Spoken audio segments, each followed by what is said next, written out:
FTP நேயர்களுக்கு வணக்கம். நம்ம சேனல்ல மாவட்ட வாரியாக அங்கே இருக்கும் பிரதான பிரச்சனைகள் என்ன, அதாவது மக்கள் கோரிக்கைகள் என்ன, அங்கே இருக்க அரசியல் சூழல் என்னன்னு தொடர்ந்து பேசிட்டு வரோம். அந்த வரிசையில விருதுநகர் மாவட்டத்தில் இருக்கும் சூழல் பற்றி நம்மளுடன் பேசுவதற்காக வெங்கட் நம்மளோட இணைந்திருக்காரு. ஸோ வணக்கம் வெங்கட். வணக்கம் அண்ணா. ஸோ விருதுநகர் மாவட்டம், அந்த மாவட்டத்தை பத்தி உங்களோட பார்வை, அங்க இருக்க மக்கள் இப்ப என்ன நினைக்கிறாங்கன்றது சொல்லுங்க. விருதுநகர் மாவட்ட நாள்லயே நம்ம எல்லாத்துக்குமே ஃபர்ஸ்ட் ஸ்ட்ரைக் ஆகிறது வந்து கர்ம வீரர் காமராஜர் ஐயா தான். அவரை ஈன்றெடுத்த மாவட்டம். காமராஜர் ஐயா ஃபர்ஸ்ட் கான்ஸ்டிடியூஷன் அமெண்ட்மெண்ட் பண்ணி தந்தாரு. இந்திய அரசியலையே பாத்தீங்கன்னா பெரிய ரோல் பிளே பண்ணார் ஒரு காலகட்டத்துல. காங்கிரஸ்ல வந்து இப்ப கூட பேர் சொல்லும் அளவிற்கு ஒரு சில லீடர்ஸ்ல பெரிய பங்கு வகிச்சிட்டு இருக்கிறவர் காமராஜர் ஐயா.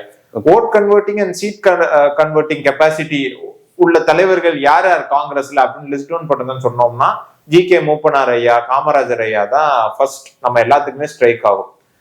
விருதுநகர் மாவட்டம் பாத்தீங்கன்னா தமிழ்நாட்டுக்கு 2 முதலமைச்சர்களை தந்திருக்குது. ஒன்னு பி.எஸ். குமாரசாமி ராஜா ஐயா, இன்னொன்னு வந்து காமராஜர் ஐயா. சோ விருதுநகர்ல வந்து நம்ம தொழில் சைட்ல பார்க்க போனோம்னா பருப்பு வகைகள், ஆயில் மேனுஃபேக்சரிங் பிளஸ் வந்து கிராக்கர்ஸ் மேனுஃபேக்சரிங், இந்த மூணும் பாத்தீங்கன்னா பிரிடாமினன்ட் பிசினஸ் அரௌண்ட் விருதுநகர்ன்ட்டு நம்ம சொல்லலாம். இதோட மட்டுமின்றி கிராக்கர்ஸ் மேனுஃபேக்சரிங்ல பாத்தீங்கன்னா அங்க கிட்டத்தட்ட 5 லட்சம் குடும்பம் அந்த கிராக்கர்ஸ் மேனுஃபேக்சரிங் அந்த ஒரு நாள் தீபாவளியை நம்பிதான் அவங்களோட வாழ்வாதாரமே அங்க இருக்குது. அண்ட் விருதுநகர்ல அங்கங்க ஒரு சில விவசாயங்களும் நடந்துட்டு இருக்குது. விருதுநகர் வானம் பார்த்த பூமி. சோ விருதுநகரோட ஸ்பெஷாலிட்டிஸ்னா இதெல்லாம் தான் நம்ம சொல்லலாம். இப்போ விருதுநகர் மாவட்டத்தை எடுத்துட்டோம்னா மொத்தம் 7 சட்டமன்ற தொகுதிகள் இருக்கு.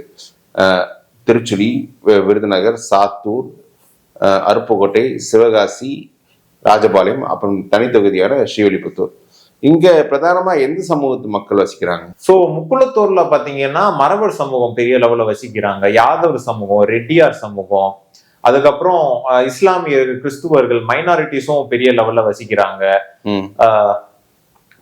அண்ட் நாடார் சமூகம் இவங்களும் பெரிய ரோல் அங்க பிளே பண்றாங்க அந்த எலெக்ஷன் வீட்டிலேயே. சோ விருதுநகர்னு பாத்துக்கிட்டோம்னா இவங்களாம் தான் மேஜர் கம்யூனிட்டிஸா அங்க இருக்கிறாங்க. விருதுநகர் மாவட்ட மக்களின் பிரதான பிரச்சனைகள், கோரிக்கைகள் என்னென்ன? சோ விருதுநகர் நம்ம எடுத்துக்கிட்டோம்னா நம்ம இனிஷியலா பேசின மாதிரி தான் பருப்பு, எண்ணெய், கிராக்கர்ஸ், இந்த மூணு தொழிலையும் ஈடுபட்டு இருக்கிற மக்கள் தான் விருதுநகர்ல பெரிய அளவுல வசிக்கிறாங்க. சோ அந்த தொழில் சார்ந்த இன்ஃப்ராஸ்ட்ரக்சர் டெவலப்மெண்ட் விருதுநகர்ல இருக்குதா அப்படின்னு கேட்டோம்னா இல்ல. பருப்பு முக்கியமா பாத்தீங்கன்னா பருப்பு எண்ணெய் இது வந்து விருதுநகர் மட்டும் இல்ல, தமிழ்நாட்டுக்கு மட்டும் இல்ல, என்டையர் இந்தியாவுக்கு சப்ளை பண்ணக்கூடிய கெப்பாசிட்டி விருதுநகர் இருக்குது. நேச்சுரல் கெப்பாசிட்டி நான் சொல்றேன், நேச்சுரல் இன்ஃப்ராஸ்ட்ரக்சர்.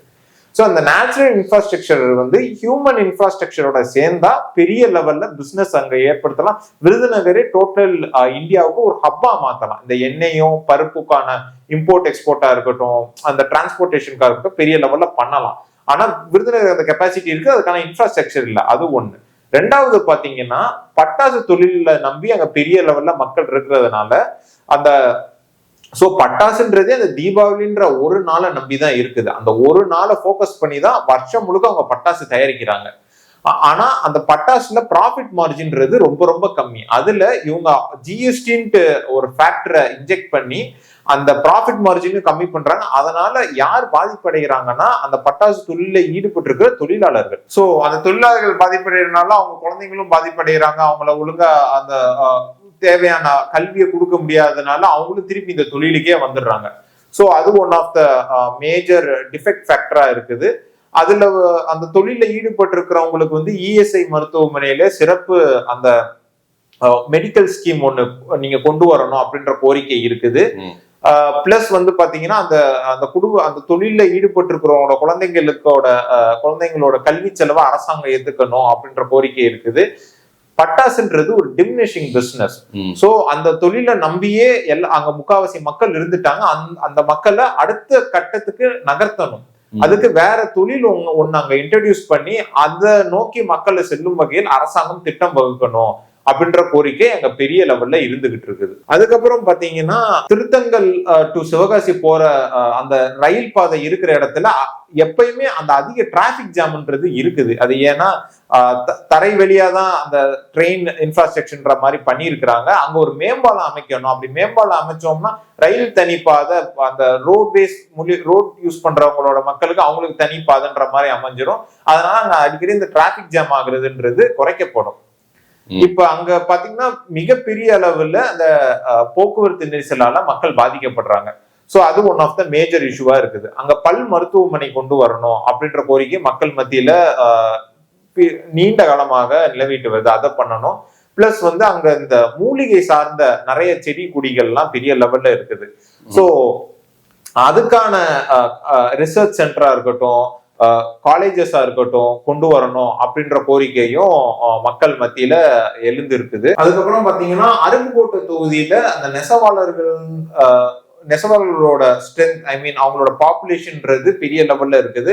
அவங்கள சார்ந்த நலத்திட்டங்கள் கொண்டு வரணும் அப்படின்ற கோரிக்கையும் அவங்களுக்கு இருக்குது. அவங்களுக்கு தேவையான ஊதியம் கிடைக்கல, அவங்க நெய்ற ட்ரெஸ்ஸுக்கு அந்த அந்த படி ஊதியம் சொல்லுவாங்க, அதை உயர்த்தி தரணும்னு இருக்குது. சாத்தூர்ல ஜவுளி பூங்கா ஒண்ணு அமைக்கணும் அப்படின்ற கோரிக்கையும் இருக்குது. குள்ளூர் சந்த நீர்த்தேக்கத்தை அடிக்கடி தூர்வாரம் செஞ்சு அதை கொஞ்சம் ப்ராப்பர் ஃபார்ம்ல வச்சுக்கணும். அது இருந்தாதான் விவசாயத்துக்கு அந்த அவங்க வாட்டர் ஸ்டோர் பண்ணி அந்த அக்ரிகல்ச்சர் சீசன் அப்ப அதை பாஸ் த்ரூ பண்ணி யூஸ் பண்ணிக்கலாம் அப்படின்ற கருத்தும் அங்க நிலவிட்டு வருது. சோ பிரதானமா பார்த்தோம்னா விருதுநகர்ல இதெல்லாம் தான் மேஜர் இஷ்யூஸ். வர சட்டமன்ற தேர்தல்ல மக்கள் இந்த இஷ்யூஸ் அட்ரஸ் பண்ற கேண்டிடேட்ஸ்க்கு ஓட் போடுவாங்கன்றதை எதிர்பார்க்கலாம். ஓகே வெங்கட், இவ்வளவு தூரம் எங்களோட இணைஞ்சு விருதுநகர் பத்தி உங்களோட ரிசர்ச் டீட்டெயில்ஸ் ஷேர் பண்ண ரொம்ப நன்றி. மீண்டும் வேற ஒரு மாவட்டத்தை பத்தி பேசும்போது இணைவோம். இணைஞ்சது ரொம்ப நன்றி. நன்றிண்ணா.